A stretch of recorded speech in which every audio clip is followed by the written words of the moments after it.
Gloria a Dios. El nombre de Dios es grande y grandes son sus maravillas. También podemos declarar esto que acabamos de cantar. Él nos ha rescatado, sin duda, del mundo, del pecado, y nos ha dado un nuevo propósito para nuestras vidas. Y este día vamos a hablar de ese propósito que Dios tiene para la iglesia, que está escrito aquí en 1 Corintios, en el capítulo 1, en los primeros versos. Como les decía hace un rato, vamos a comenzar a meditar Corintios. Y bueno, más que una introducción, voy a ver los primeros versos de Corintios, que es una base importante para todo lo que Pablo va a decir a la iglesia de Corinto. Y esta iglesia, sabemos que Pablo la estableció en su segundo viaje misionero. Si usted quiere ver el contexto, cómo fue fundada esta iglesia, puede ir a Hechos capítulo 18 y ahí va a ver cuando Pablo llega a Corinto y las luchas que enfrenta y cómo el evangelio se establece esta iglesia ahí. Rápidamente voy a decirles qué era Corinto. O sea, era una ciudad importante en el Imperio Romano y sobre todo en la región de Acaya. Acaya es lo que nosotros conocemos como Grecia y era la capital de este lugar, o la ciudad más importante de Grecia en ese entonces, cuando escribe Pablo. Estamos hablando del primer siglo, ¿no? Y entonces esta ciudad era un puerto muy importante para los romanos, una ciudad muy grande, se dice que 600,000, 700,000 personas. Para ese tiempo era una ciudad muy grande, muy importante, una ciudad muy comercial, pasaban muchas rutas comerciales por ahí, unía la parte sur de Grecia con la parte norte y podían atravesar ahí barcos y mercancías a través de una pequeña, o más bien acortaban la distancia del viaje por una pequeña franja. Pensemos como el canal de Panamá, ¿no? Era un istmo donde se unía y quedaba una pequeña franja entre los dos mares, el mar Egeo y el Mediterráneo de más arriba, ¿no? Bueno, esta ciudad, más que por su cultura, en realidad era muy famosa por su inmoralidad sexual. Como dijimos que era una ciudad comercial y pasaban muchas rutas comerciales por ahí, y estaba formada por gente de diferentes nacionalidades. Había romanos, había lógicamente de Grecia, griegos, de Asia, judíos también había. Y cada gente que llegaba de diferentes nacionalidades traía su cultura, su religión, sus ídolos, y ahí en realidad había una mezcla. Era una ciudad cosmopolita, ¿sí? De muchas culturas, muchas razas, muchas costumbres. Pero como le decía, que más que por su cultura, que fuera una ciudad muy culta, en realidad era muy famosa por su inmoralidad sexual. Ellos adoraban o tenían el culto a Afrodita, que era la diosa del amor, algo muy parecido a Éfeso, que era Diana, ¿no? de Éfeso. ¿Y en qué constaba la adoración hacia esta Afrodita? Era una expresión lujuriosa, y sobre todo las sacerdotisas se prostituían como parte del culto a su diosa de la fertilidad o del amor, ¿sí? Y entonces vivir como un corintio era sinónimo a vivir con una inmoralidad, no solamente sexual, sino en varias partes de su vida, en varias áreas de su vida, y era vivir una condición moral de las más bajas, un libertinaje. No es muy diferente a lo que estamos viviendo. Ahora, para la gente, y si usted puede ver, sobre todo estoy hablando de aquí de México, uno podría decir, bueno, estas cosas pueden pasar en países muy lejanos o países muy desarrollados que a lo mejor tienen mucho libertinaje, pero México en los últimos años ha tratado de ser, según ellos, muy modernos, muy vanguardistas, muy progresistas. Y para ellos el progreso es inmoralidad y un libertinaje, en todos los ámbitos. Y ahí estamos hablando sobre todo en el ámbito sexual, ¿sí? Entonces, en medio de esta situación que les explico, estaba la iglesia de Corinto. Se encontraba esta iglesia que Pablo había levantado. Y como es de esperarse, esta iglesia, si no se cuidaba, era muy fácil influida por este ambiente en el que estaban viviendo, por la cultura en la que vivían. Más que cultura, una subcultura, ¿no? Podríamos decir. En ese ambiente de inmoralidad estaba esta iglesia de Corinto y estaba siendo influida por este ambiente, ¿sí? Pero Dios quería un pueblo en esa ciudad. Y sí voy a ir, antes de empezar a leer 1 Corintios, al libro de Hechos, en el capítulo 18. Hay un pasaje, hay un versículo que me gusta mucho de Hechos 18, cuando Pablo llega ahí a Corinto. Dice Hechos 18 en el versículo 9, Pablo estaba atemorizado por esta situación que veía en Corinto, pero fíjese lo que dice el versículo 9. Entonces el Señor dijo a Pablo en visión de noche: no temas, sino habla y no calles. O sea, en medio de esta situación, no tengas temor. Yo sé que muchos ahorita podrían estar sintiendo temor, no solamente por una pandemia, sino por todas las leyes que a lo mejor están aprobando y decimos, bueno, ¿qué será de aquí a 10 años, a 20 años? ¿Cómo será la iglesia? ¿Cómo seremos impedidos a hablar del Evangelio y a tener libertad de expresión? Cuando las personas, cuando una minoría quiere imponer su forma de pensar. Y entonces les dice Dios a Pablo: no temas, sino habla y no calles. Una responsabilidad que tenía Pablo era de no callar, de hablar el Evangelio. Pero fíjese en el verso 10: porque yo estoy contigo y ninguno pondrá sobre ti la mano para hacerte mal. ¿Por qué? Porque yo tengo mucho pueblo en esta ciudad. Y piensa, hermano, ¿en dónde tenía mucho pueblo Dios? En Corinto. Una ciudad idólatra, pecadora, una ciudad que bien podríamos compararla como la Ciudad de México, donde está llena de violencia, de corrupción, de inmoralidad. Dice Dios: yo tengo mucho pueblo en esta ciudad. Nosotros vivimos en Cuautepec, y Cuautepec no se caracteriza por ser una zona muy amigable, muy pacífica, sino al contrario, una zona que hay violencia, mucho vicio, mucha inseguridad. En medio de esta colonia, de este pueblo de Cuautepec, dice Dios: yo tengo mucho pueblo en esta ciudad. Y después dice que se detuvo ahí 1 año y 6 meses, año y medio, enseñando la palabra de Dios.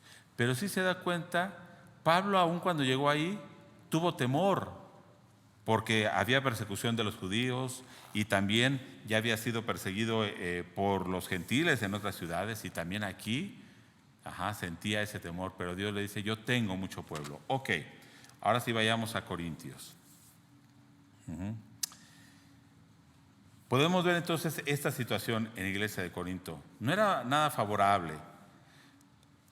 Podía tener muchos ataques externos, pero más había conflictos internos que se van a dejar ver a lo largo de la carta de Corintios. Y eso es algo que usted puede ir viendo conforme vayamos meditando este libro, ¿sí? Se había dejado influir tanto por el mundo y por la forma de vivir del mundo, por la inmoralidad sexual. Había dentro de la iglesia de Corinto, dentro de la iglesia cristiana, había inmoralidad sexual, había divisiones, había idolatría, había problemas matrimoniales, desórdenes en su reunión, una reunión desordenada como muchas ahora, ¿sí? El mal uso de los dones. Todo esto estaba en la iglesia de Corinto. Entonces, algo que debemos recordar cuando meditamos en las epístolas es que la mayoría de las epístolas o de las cartas son escritas a una iglesia en particular, a una persona en particular, con problemas muy específicos, muy particulares de esa iglesia. Y fueron escritas pensando en esos problemas. Entonces debemos tener en ese sentido mucho cuidado, hermano, cuando leemos, porque no debemos tomar todo como si fueran normas, algo normativo para la iglesia o dogmas que se deben seguir únicamente al pie de la letra, sino debemos ver por qué lo dice Pablo, debemos entender el propósito de Pablo al decir algo, y entendiendo ese propósito y el principio que Pablo quería dejar establecido, entonces poder aplicarlo a nuestro contexto, ¿sí? Pero también debemos tener cuidado, porque muchas personas, ¿qué es lo que hacen? ¿Con qué se escudan fácilmente? Leen un pasaje de la Biblia y dicen, esto estaba escrito para ellos en el primer siglo, para la iglesia de Corinto. Entonces toman lo que más les conviene. Esto tampoco debemos hacer. Debemos entender bien el mensaje que quiere dejar escrito Pablo y Dios a través de esta carta, y para entonces poder aplicarlo. ¿Se acuerdan que estuvimos meditando Isaías? Y en Isaías era tal vez un poco difícil porque los contextos eran totalmente diferentes. Con la iglesia de Corinto, aunque sí va a haber muchas diferencias en los contextos, en realidad la condición, el ambiente, la depravación, el libertinaje no es muy diferente al que estamos viviendo hoy en nuestros días. Entonces muchas cosas van a ser muy fácil poderlas aplicar. Sin embargo, debemos meditar bien y saber bien lo que está explicando o diciendo Pablo, ¿sí? Ahora sí vamos leyendo la carta. Y vamos a leer nada más unos versos del 1 al 9, ¿sí? Podemos ver entonces algo que a mí me llamó la atención esta mañana que estaba meditando este pasaje. No sé si usted se dio cuenta, los que ya meditaron, los que no, pues no se habrán dado cuenta, ¿verdad? Pero si usted estuvo meditando, ¿cuántas veces Pablo dice que es Dios el que está haciendo la obra? Dios los llamó, Dios los santificó, Dios les dio la salvación, Dios les dio dones, Dios los está perfeccionando, Dios los quiere hacer irreprensibles, fiel es Dios. El primer punto que quiero que veamos, y vamos a ir leyendo esas partes, es que la obra en la iglesia no depende de nosotros, no depende de nuestro esfuerzo. La obra que Dios quiere para la iglesia depende totalmente de Dios. Dice en el verso 1, Pablo, llamado a ser apóstol de Jesucristo. Pablo era apóstol. ¿Será que porque él quería ser un siervo de Jesucristo? No, era enemigo de Jesucristo. Usted recuerda que seguía y mataba a los cristianos. Entonces, pero dice, Pablo, llamado a ser apóstol de Jesucristo por la voluntad de Dios. ¿Quién lo llamó? Dios. Como apóstol. ¿Qué es un apóstol? No es un título. Muchos hoy se llaman apóstol como título. No es un título. Apóstol es aquel que ha sido enviado, un mensajero, un embajador de Jesucristo, del reino de Dios, en el cual todos nosotros somos embajadores de ese reino, ¿sí? Aquí no voy a entrar en detalles porque en realidad no quiero entrar en polémicas, ¿sí? O en diferencias de doctrinas, pero lo que sí es de que Dios llamó a Pablo como un embajador, y a ti y a mí nos ha llamado de la misma manera, ¿sí? Como embajadores, como representantes del reino de Dios aquí en la tierra. ¿Y por qué empieza Pablo de esta manera? ¿Y por qué especifica por la voluntad de Dios? Porque uno de los problemas principales en la iglesia de Corinto fue y se va a resolver no solo en esta carta. Hay otras cartas que había escrito Pablo antes y hay otra después, aunque en la Biblia únicamente tenemos dos, las otras se han perdido. Pero Uno de los principales problemas en la iglesia es que estaban desconociendo la autoridad de Pablo como líder, su liderazgo y su apostolado, ¿sí? Lo estaban desconociendo. Entonces Pablo dice, no soy yo, o sea, yo no me estoy poniendo aquí un título, sino fue Dios el que me puso. Y comienza a decir de esta manera. Entonces, lo primero que vemos es de que Dios llama a Pablo para llevar un mensaje. En el verso 2, este mensaje fue llevado ¿a quién? A la iglesia de Dios que está en Corinto. Ya vimos cómo era Corinto, ¿verdad? Y algo importante es lo que dice de la iglesia en este verso: a los santificados en Cristo Jesús. ¿Cristo qué hizo con esta iglesia? La santificó. Santificó a la iglesia. ¿Qué es esto? ¿Se acuerda que leímos Hechos 18 en el verso 9 y 10? Que dice, yo tengo mucho pueblo en esta ciudad. ¿Y qué significa santificar? También otro concepto muy erróneo, que algunos piensan que es por las obras que uno hace que se convierte en santo. Y si alguna autoridad en la iglesia no lo beatifica, entonces no es santo. En realidad todos tenemos un llamado a ser santos, porque en realidad Dios nos ha santificado, que es nos ha apartado del mundo, nos sacó de ese mundo para Él y nos dedicó a su servicio, ¿sí? Comienza a decir a la iglesia de Dios, ¿sí? Y al ratito, bueno, en unos momentos veremos otro punto en esto, pero ¿qué es lo que Dios hizo? Llama a Pablo, Dios santifica a la iglesia, la saca de ese mundo, de esa perversión en la que vivían, lo saca para Él. Y dice en el verso, bueno, sigue diciendo, con todos los que en cualquier lugar invocan el nombre de nuestro Señor Jesucristo, Señor de ellos y nuestros. Perdón, una línea antes decía, llamados a ser santos. Llamados a ser santos. No solamente nos apartó, sino ahora nos está dando otra identidad. Ahora somos santos en Dios. Bueno, dice el verso 3, gracia y paz a vosotros de Dios nuestro Padre y del Señor Jesucristo. Otra obra que hace Dios.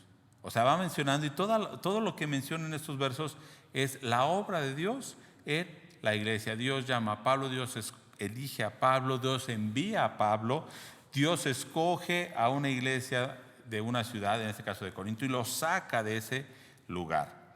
Aunque la iglesia de Corinto no estaba viviendo esta realidad, no habían entendido esta realidad de que Dios los había sacado de ese mundo. Y como dice el verso 3, que les había dado de la paz y de la gracia. ¿Qué es esta gracia? Esta salvación que Dios les había dado. Y esta paz para los judíos en el concepto hebreo es el shalom, ¿sí? Que en realidad significa un bienestar en todas las áreas de la vida, una prosperidad en todas las áreas de la vida, pero sobre todo en la vida espiritual. Dios les estaba dando esa gracia, ese shalom a esta iglesia. Aunque si usted ve que dice gracia y paz, ¿cómo vivían ellos como iglesia? A partir del verso 10 en adelante va a decir, ellos vivían en pleitos. No había una paz, no había una armonía. Entonces debemos pensar si ellos estaban entendiendo. Por eso estos primeros 9 versos en realidad traen, si vamos a cada verso, trae detalles muy importantes. No vamos a explicar todos porque en realidad serían muy extensos, ¿sí? Pero en el verso 4 nuevamente dice, gracias doy a mi Dios siempre por vosotros, por la gracia de Dios que os fue dada en Cristo Jesús. Nuevamente, ¿quién les dio esa gracia? Por medio de Jesucristo, Dios a esta iglesia. Hasta este punto que hemos visto, ¿qué es lo que ha hecho la iglesia? Nada. ¿Qué es lo que ha hecho la iglesia para ser salva? Nada. ¿Qué es lo que ha hecho la iglesia para merecer esta salvación y esta gracia de Dios y esta paz que Dios le dio? Nada. Dice, doy gracias a Dios por lo que Dios está haciendo en ustedes. Porque, dice el verso 5, en todas las cosas fuisteis enriquecidos. en Él. ¿En quién Él? En Jesucristo. En toda palabra y en toda ciencia, así como el testimonio acerca de Cristo ha sido confirmado en vosotros. En otra versión dice: por medio de Él Dios ha enriquecido la iglesia de ustedes en todo sentido, con toda la elocuencia y todo el conocimiento que tienen. Eso confirma que es verdad lo que les dije acerca de Cristo. Es Nueva Traducción Viviente. Dice: Dios les ha dado todo. Y aquí habla de dones más específicos. Está hablando de toda palabra, logos, de toda ciencia o conocimiento de Dios. Pero estos dones, esta palabra, esta elocuencia que dicen otras versiones, que ustedes pueden tener,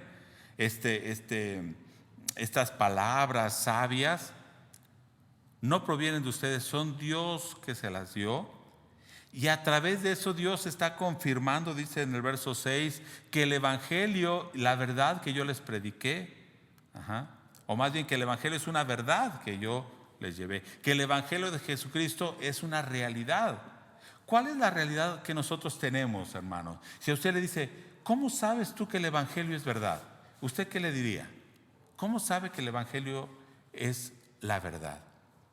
Y Pablo dice: pues precisamente por lo que Dios te ha dado, comenzando por la salvación. Pero podríamos decir, eso es algo que no intangible. Pero todos los dones que Dios te ha dado para su servicio, la palabra, el conocimiento, todo esto te debe llevar a confirmar que el Evangelio es una realidad en tu vida. ¿Sí? Este testimonio que dice, en otras versiones dice la evidencia, ¿sí? Es una evidencia de lo que Dios, que el Evangelio es una verdad.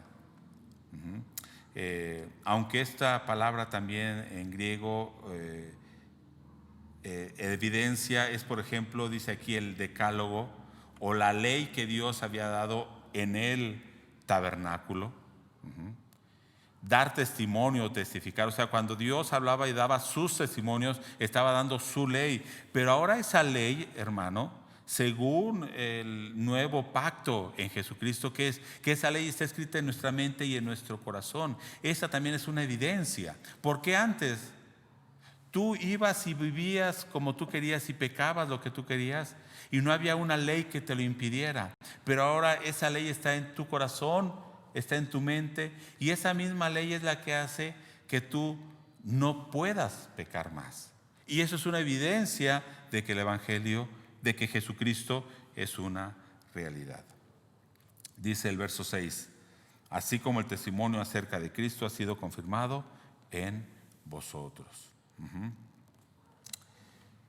¿Y cómo Dios va a obrar? Según el verso 8, el cual también os confirmará hasta el fin, para que seáis irreprensibles en el día de nuestro Señor Jesucristo.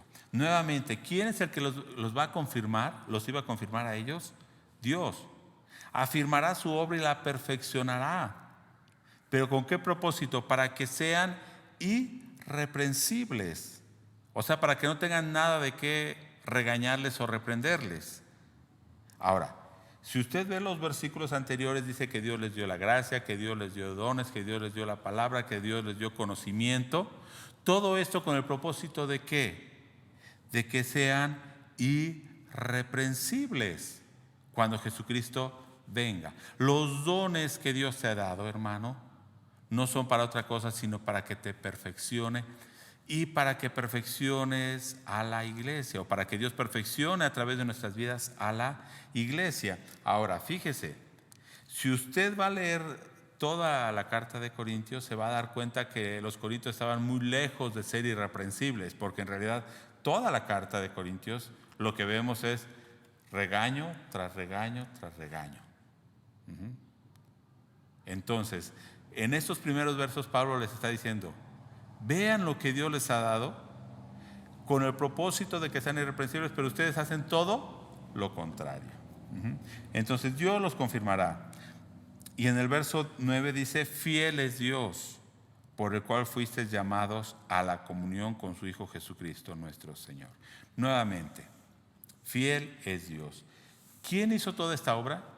Dios. ¿Quién nos llamó? Dios. ¿Quién nos santificó? Dios. ¿Quién nos dio de su gracia? Dios. ¿Quién los envió, en este caso a Pablo, y a ellos como representantes o embajadores? Dios. ¿Quién nos iba a confirmar? Dios. ¿Quién nos iba a hacer irreprensibles? Dios. ¿Quién es fiel? Dios. Podemos entender entonces que la obra de salvación no es un esfuerzo del hombre, es obra de Dios. Desde el llamado hasta, como dice aquí, hasta perfeccionaros, o sea, hasta la segunda venida de Jesucristo. ¿Quién es el que lleva a cabo esa obra? Dios. Y Dios, como dice en el verso 9, ¿qué es lo que ha querido tener? Una comunión con su pueblo. Desde el Antiguo Testamento usted ha visto que Dios lo que quiere es tener una comunión con su pueblo, con el pueblo de Israel. Por eso Él quería establecer su tabernáculo en medio de ese pueblo. Ahora en la iglesia, Dios ha establecido su tabernáculo en medio de la iglesia, su presencia. A través del Espíritu ha hecho de nosotros un templo en el cual Él pueda habitar. Dice el verso 9 específicamente, fuimos llamados para tener comunión con su Hijo Jesucristo. Esto es lo que Dios ha hecho, esa es la obra de Dios. Ahora, 3 puntos que voy a ver en relación a la iglesia. ¿Qué es lo que Dios quiere de esa iglesia? Aunque algunas cosas ya las he dejado ver en los versos anteriores. Pero que ahora 3 cosas que quiero especificar, que veo yo aquí en estos versos. Podemos ver muchas cosas, pero quiero especificar o remarcar o resaltar 3 cosas que Pablo dice. En el verso 2, que ya lo leímos, dice a la iglesia de Dios que está en Corinto, a los santificados en Cristo Jesús, llamados a ser santos. Dios los santificó para ser santos. Y usted va a decir, ¿no es lo mismo? Parecería que es redundar en lo mismo. Dios los santificó para ser santos. ¿A quiénes? A la iglesia, eclesia en el griego, que es llamar afuera, llamar a una congregación, a una asamblea. En realidad se refiere a cualquier congregación, a cualquier asamblea, pero en la Biblia, en las Escrituras, va a tomar otro significado muy especial. Esta eclesia, esta iglesia que Dios llamó, va a tener una naturaleza diferente, no por la iglesia misma, sino por el llamado que proviene de Dios. Llamados afuera. En el Antiguo Testamento, esta misma palabra de santos es kadosh o kodesh. Y en ese, si usted va a Levíticos, lo que hace es una diferencia, dice Dios, entre lo profano y lo santo. Y les dice, ustedes son un pueblo separados para Dios, consagrados para Él. Y esto es lo que significa ser santificados, ser separados, consagrados para Dios. Dios mismo los llamó y los apartó del mundo, como vimos en Hechos 18. Yo tengo en medio de esta ciudad un pueblo grande, mucho pueblo en esta ciudad, aunque es pecador esta ciudad. Yo quiero santificar, apartarlos, consagrarlos para mí. Pero los apartó para que fueran ¿qué? Santos. Y santos ya no nada más está hablando de esta separación del mundo, sino en realidad está hablando de la naturaleza. Nosotros no somos santos por nuestra propia naturaleza o que sea algo inherente que provenga de nosotros, de nuestro interior, sino en realidad esa santidad proviene o es inherente de Dios, ¿sí? Proviene de Dios. Entonces, cuando dice ustedes son santos, ¿cómo debemos entenderlo? Si nosotros por nuestro esfuerzo, por lo que hacemos, no podemos tener esta cualidad. ¿Quién tiene esta cualidad? Dios. Entonces, cuando te dice la Biblia que tú eres santo, no nada más está diciendo aléjate de los demás. No, te está diciendo que tú debes reflejar esa imagen de Jesucristo que es santo en tu vida. O sea, tú tener la naturaleza, la imagen de Dios en tu vida. yo tener esa naturaleza. Entonces es cuando somos santos. Ahora podemos reflexionar aquí un poquito más. ¿Cómo Pablo les dice a los corintios, cuando usted lee más adelante estos corintios, que había toda clase de defectos y de pecados? ¿Cómo puede llamar santos a esta iglesia? Y es precisamente lo que va a decir en estos versos. Es Dios que va a hacer esa obra, y más adelante le va a decir, y Él va a estar haciendo esa obra en ustedes, pero ustedes deben entender qué es lo que Dios quiere hacer en ustedes, ¿sí? Los confirmará, y Él es fiel, ¿sí? Cuando usted se ve ante un espejo y usted ve todos sus defectos, cuando usted lee la Biblia, que es como un espejo y que a veces parece que le hace resaltar más sus defectos, ¿qué piensa? Yo soy un santo de Dios. Pero hermano, Dios es fiel, y si Él ha comenzado una obra en usted, Él la va a perfeccionar, y debemos tener esa confianza. A pesar de nuestros errores, Dios sigue obrando en nosotros.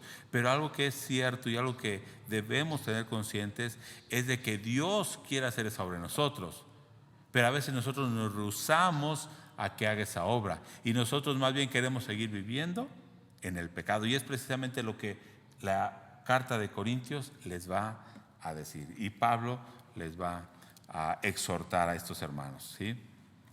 Dice aquí en el verso 8, Dios va a hacer esa obra hasta ese día de nuestro Señor Jesucristo. ¿Cuándo es ese día? En su segunda venida, cuando Cristo sea manifestado. Entonces, como ya vimos otro punto, aunque ya se los expliqué en el versículo 5, desde el 4 hasta el 8, en realidad está hablando de esa gracia y de los dones que Dios les dio. Dice palabra, conocimiento, y realmente está hablando de esta palabra que Él les ha dado y el poder entender esta palabra. Hay algo que me llamó la atención, ahorita no recuerdo qué libro estaba leyendo en ese tiempo, pero decía, para los antiguos, los primeros cristianos, esta palabra la atesoraban. Y si tenían una porción, porque ellos no tenían la Biblia como nosotros la tenemos, ellos no tenían editada esta Biblia de esta manera, pero ellos atesoraban, si tenían una carta de Pablo, de Juan, de Pedro, o alguna porción del Antiguo Testamento, ellos atesoraban esa palabra y estaban dispuestos a morir por esa palabra. Y nosotros, ¿qué es lo que hacemos? Tenemos toda la palabra y a veces la menospreciamos, la dejamos ahí que se empolve. Sin embargo, los primeros cristianos, era su identidad, era la herencia que Dios les había dado. Escuchaba la otra vez un pastor que decía, no, esta palabra, hablando de sus nuevas revelaciones que tienen, dice, no, esta palabra es algo que Dios dio. Es más, Dios no les dijo que la escribieran, fueron hombres que la escribieron. Lo que debemos estar esperando es que Dios nos hable cada día, y lógicamente Él decía a través de Él, ¿no? Hablando de sus nuevas revelaciones. Eso es una mentira, y mentira de diablo, como dicen algunos, ¿no?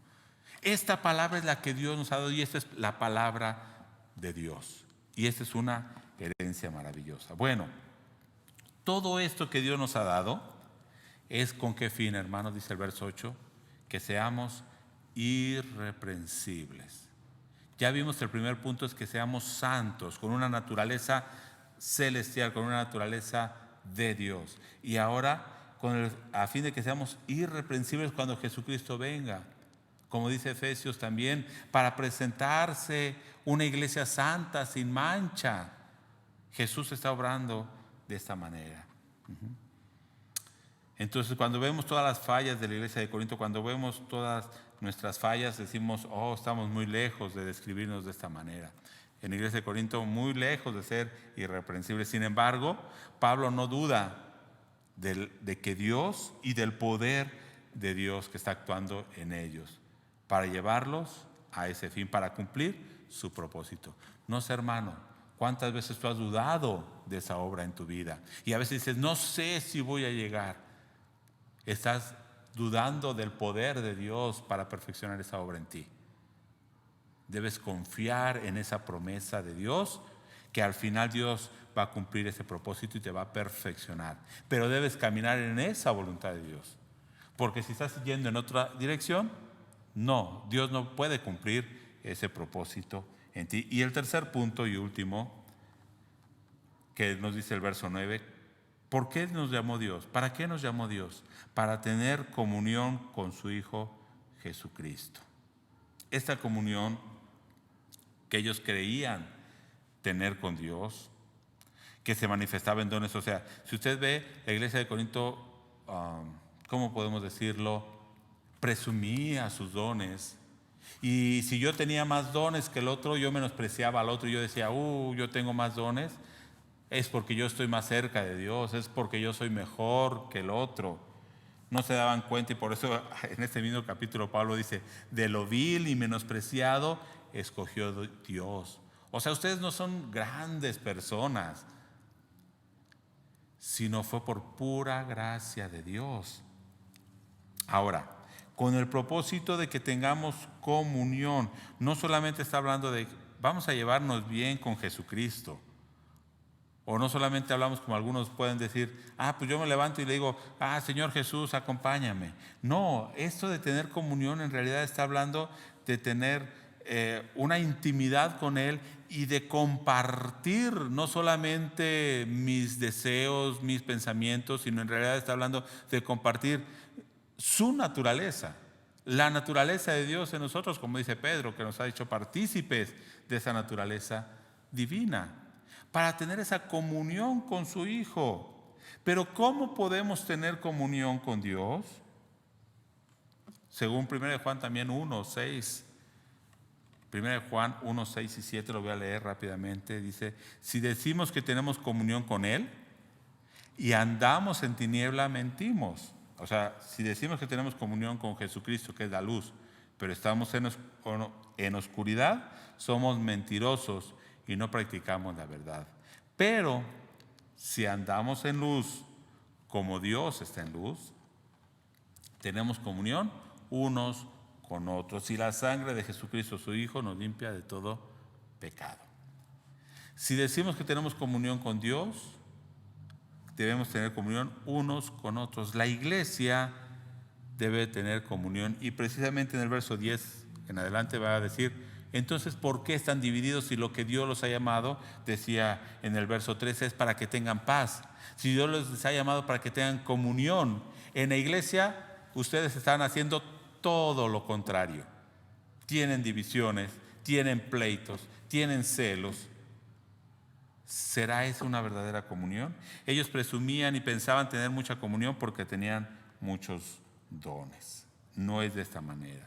Entonces, estas cosas que yo pude ver en estos versos y que Pablo muestra, son precisamente lo que va a estar en toda la carta desarrollando, y va a ir específicamente en algunas cosas, como la iglesia de Corinto estaba demostrando todo lo contrario. Entonces, vamos a ir concluyendo. En medio de esta sociedad que estaba esta iglesia, una sociedad corrompida, Dios quería tener una iglesia como santa. No podemos escudarnos en decir, es que en medio de donde yo vivo hay mucho pecado, entonces yo no puedo dedicar y santificar mi vida a Dios. Eso es mentira del diablo. Dios, en medio de esta ciudad de Corinto, quería tener una iglesia santa, que fuera diferente al mundo y que no se mezclara, que no se contaminara con ellos. Varias partes adelante va a decir, ¿qué comunión hay entonces la luz con las tinieblas? ¿Qué comunión hay Cristo con Belial? ¿Qué comunión hay Dios con los ídolos? Ninguna comunión. Entonces, ¿qué comunión tiene el cristiano con el mundano? Ninguna comunión. No se debían contaminar. Al igual que ellos, nosotros ahora estamos en medio de una sociedad corrompida y que cada vez se quiere corromper más esta sociedad en la que vivimos. Pero nosotros, la iglesia de Dios, no debemos amoldarnos o tomar la forma de este mundo, la forma de vivir y los valores, si podemos llamarlos valores de este mundo. No debemos permitir que ellos influyan en la iglesia. Al contrario, nosotros debemos influir en el mundo. Que ellos se conviertan a Dios y no nosotros al mundo. En medio de esta sociedad es lo que Dios nos va a estar hablando. Usted ha visto todas las cosas que se han estado publicando ahora de las leyes que quieren establecer, que nosotros como padres ya no podamos educar a nuestros hijos, sino que ellos, una pequeña minoría, quiera imponer su forma de pensar. La Biblia nos habla, no podemos sujetarnos a esa ley. Ajá. Nosotros debemos de defender la verdad del Evangelio. Y si los derechos humanos a nivel mundial dicen que uno como padre es el responsable de educar a sus hijos, ¿por qué en México y en la Ciudad de México quieren imponer otra cosa? Dios nos ha dado su naturaleza.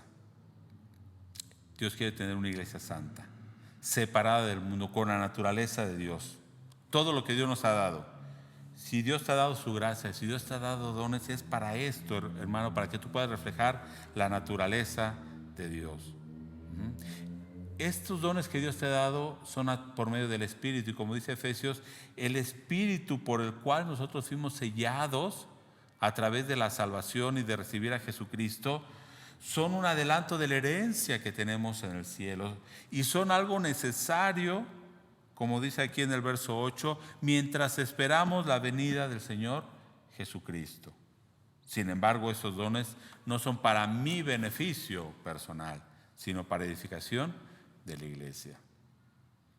La comunión a la que Dios nos ha llamado no solamente es con Él, sino se hace evidente con la iglesia, se hace una realidad también con la iglesia. Pero si los dones y la gracia que nos dio son usadas con otro propósito, entonces debemos pensar si eso es lo que Dios quería, si es lo que Dios le agrada, si a eso nos llamó Dios.